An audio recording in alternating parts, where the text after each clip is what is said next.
You're watching Risk SA TV. I'm Sarah Bassett. We're at Sun City for the first day of the PSG Annual Conference. I'm joined now by Dan Hugo, Chief Executive of Distribution for PSG Group.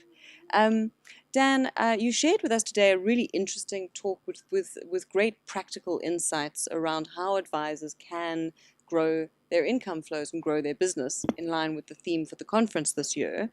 And you shared a number of success strategies for advisors that have done particularly well within the PSG fold. Could you share a few insights around that, some of the key strategies for advisors who couldn't be here today? I think people overcomplicate their lives. Advisors overcomplicate their lives. So I think the key strategy that for success is to simplify everything they do in a particular office. And when we talk about simplification, I mean, we talk about the systems, processes, and typically people. So have good people, ensure that you have very good systems that can support your processes. Now those processes are typically how you communicate with your clients, how you manage your business from the back office all the way through to the front office, which is client facing. On the investment side, your investment profiles that you set up for clients, the way you manage those profiles is once again not to overcomplicate. You spoke also about certain concerns that advisors have and ways that they might mitigate them. And a key concern at the moment, given the current environment and the long bull run that we've had on the market, is the prediction that we're looking at market volatility coming up. How would you advise advisors to be communicating with their clients and helping them manage their clients' expectations in a time of such unpredictability? I think first of all, let's sort of just take a feather out of the cap of simplification. So if you've got a simple, easily duplicatable product or process, then it becomes quite easy to be able to communicate with clients.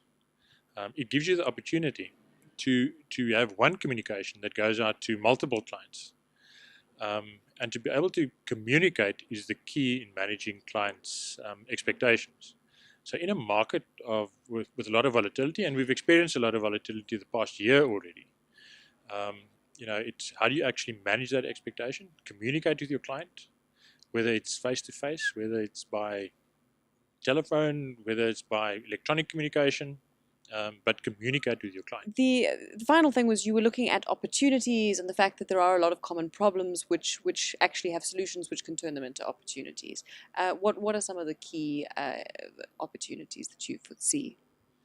We don't want to sort of harp on legislation and where legislation is taking us, but I mean it's a big driver of a lot of the concerns going forward. And one of the major concerns is the amount of clients that advisors or advisor practices actually have.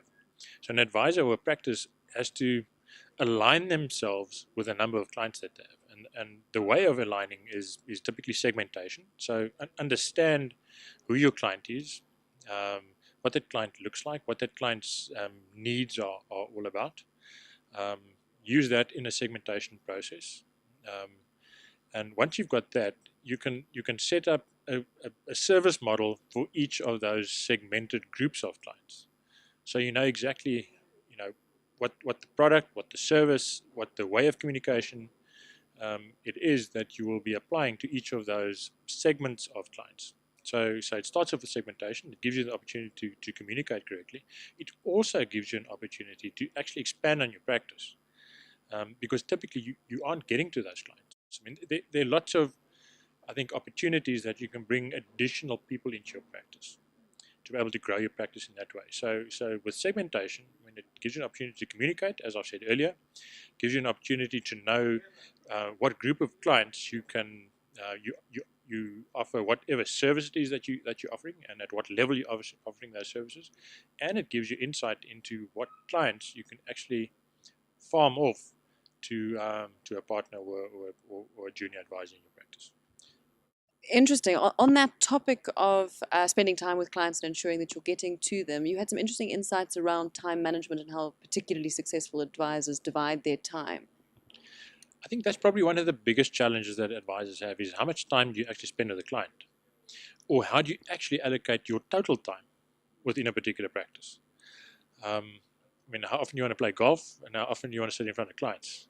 Um, we're sitting with an industry that can give you a fantastic lifestyle, and it's all about how you actually manage that lifestyle. So I think it starts in so it's a way of from out the practice to bring it into the practice. You have to be able to see clients. You have to review your client. I mean, it's part of legislation that says you've got an obligation to review a client on an annual basis. If you don't review a client, you don't have the ability to interact with a client, and that interaction with a client will generate new business. But client interaction typically takes time. So how do you actually utilize your time? And it's once again back to segmentation that gives you the ability to know how much time you can spend with what clients. Have good systems and processes within your office that can buy or save you time to once again give you time to spend in front of a client. How much time you should be spending with clients, I think, is each particular office or each advisor must decide on what that time is. Our successful advisors are spending 60+% of their time in front of clients. So if I take that as an analogy, to be successful, then I'd say the majority of your time should be spent in front of clients.